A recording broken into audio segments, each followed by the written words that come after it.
और माँ गायत्री के चरणों में कोटि कोटि नमन। आप सभी को प्रणाम। तपश्चर्या की असाधारण परिणतियाँ या लाभ क्या होते हैं? गायत्री तपस्या करने की असाधारण परिणतियाँ क्या होती हैं? शास्त्रों में गायत्री को परम तप कहा गया है। स्कंद पुराण में कहा गया है कि गायत्री ही तप है, गायत्री ही योग है, गायत्री ही सबसे बड़ा ध्यान और साधन है। इससे बढ़कर सिद्धिदायक साधन तप और कोई नहीं है। गायत्री को पापनाशिनी, मोक्षदायिनी और कल्याणकारी कहा गया है। इस महाशक्ति की उपासना वस्तुतः एक ऐसी तपश्चर्या है जिसे गृहस्थ, वैरागी, स्त्री, पुरुष, बालक तथा वृद्ध समान सुविधा से कर सकते हैं। तप ही एकमात्र साधन है जो नरक रूपी समुद्र में गिरते हुए मनुष्य को बचाता है, पाप कर्मों से उबारता है और आत्मशक्ति को बढ़ाता है। ये आत्मशक्ति ही संसार की सर्वोपरि वस्तु है जिसके द्वारा मनुष्य इच्छा के अनुसार पदार्थ, मनोवांछित परिस्थिति और अक्षय शांति प्राप्त कर सकता है। दिव्य शक्तियों की सहायता और ईश्वरी कृपा को प्राप्त करना भी गायत्री के तप के द्वारा उपार्जित आत्मशक्ति पर ही निर्भर है। एक कथा है कि अनादिकाल में नील कमल में ब्रह्मा जी उत्पन्न हुए थे तो वे अकेले थे। उन्होंने सोचा कि मैं क्या करूं, मैं क्यों हूं, ये सब क्या है, पर कोई बात समझ में नहीं आई उनको। तब वे कुछ भी न सोच सके और बहुत हैरान हो गए। तब आकाशवाणी हुई कि तप करो। ब्रह्मा जी ने दीर्घकालीन तप किया। तब उन्हें आत्मज्ञान हुआ और अपना उद्देश्य तथा कार्यक्रम उन्हें पता चला।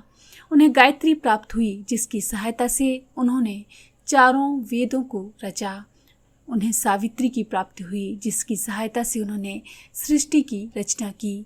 इसी प्रकार देवताओं और दानवों के द्वारा समुद्र मंथन में घोर तप की कथा आती है जिसकी उष्णता से 14 रत्न निकले और श्रीहीन वसुंधरा में जीवों के जीवन धारण करने के लिए आकर्षण का केंद्र बने।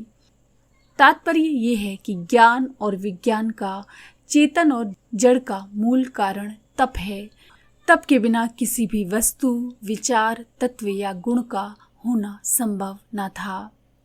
गायत्री तपश्चर्या की शक्ति असाधारण और असामान्य है। स्वयंभू मनु और शत्रुपरानी ने इसी का आश्रय लेकर भगवान को अपनी गोदी में खिलाने की असंभव इच्छा को संभव बना दिया। दशरथ और कौशल्या ने तब से ही राम को गोदी में खिलाने के सौभाग्य का रसास्वादन किया। नंद और यशोदा, देवकी और वासुदेव ने भी पूर्व जन्मों में ऐसी ही तपश्चर्या करके भगवान को भी माता पिता बनाने का अद्भुत अवसर पाया था।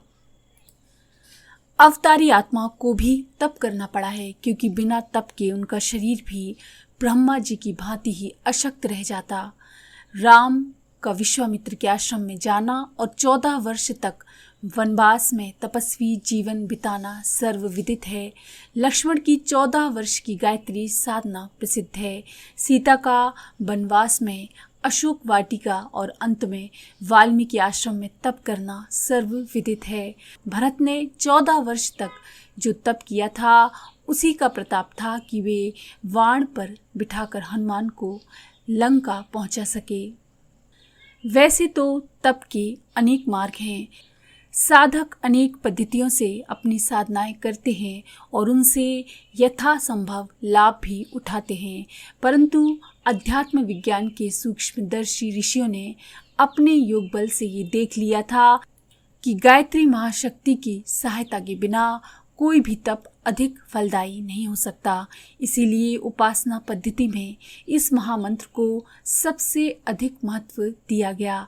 इतिहास पर यदि हम दृष्टि डालें तो पता चलता है कि यहाँ इसी महाविज्ञान के आधार पर आत्म कल्याण के महान अभियान किए जाते रहे हैं। प्रायः सभी ऋषि महर्षियों में जो विशेषताएं थीं उनमें उनकी तपस्या ही एकमात्र कारण थी। गायत्री तप की वैज्ञानिक शक्ति के द्वारा ही तपस्वी को निश्चित रूप से आत्मशक्ति मिलती तथा देवताओं और ऋषियों के अनुदान वरदान बरसते हैं। इतिहास साक्षी है कि तपस्वियों को देवताओं और ऋषियों के वरदान से अनेक प्रकार की दिव्य शक्तियां प्राप्त हुई हैं और उस कृपा के कारण वे असाधारण लाभों से लाभान्वित हुए हैं।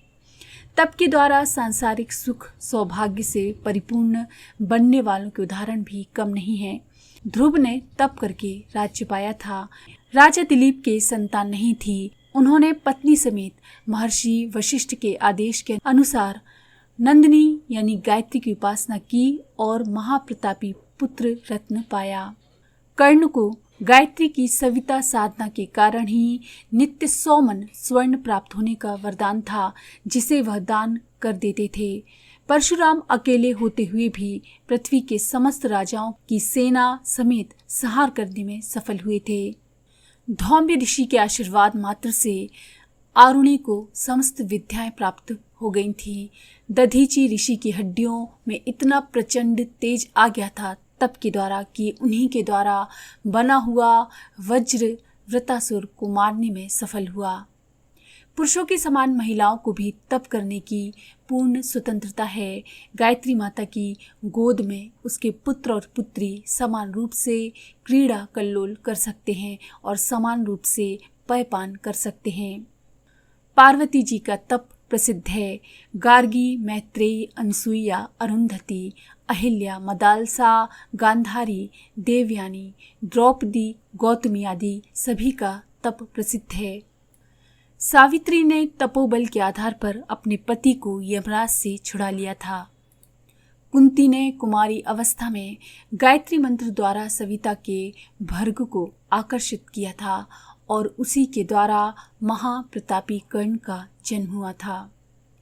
यद्यपि तपश्चर्या के अनेकों मार्ग हैं, पर उन सभी में सूक्ष्म रूप से गायत्री का ही विज्ञान संबद्ध है। गायत्री के द्वारा ही अधिकांश तपस्वी तप करते हैं, क्योंकि ये रास्ता सबसे सरल, सर्वसुलभ, हानि रहित, शीघ्र फलदायी तथा नर नारी बालक वृद्ध सभी के लिए सुसाध्य है।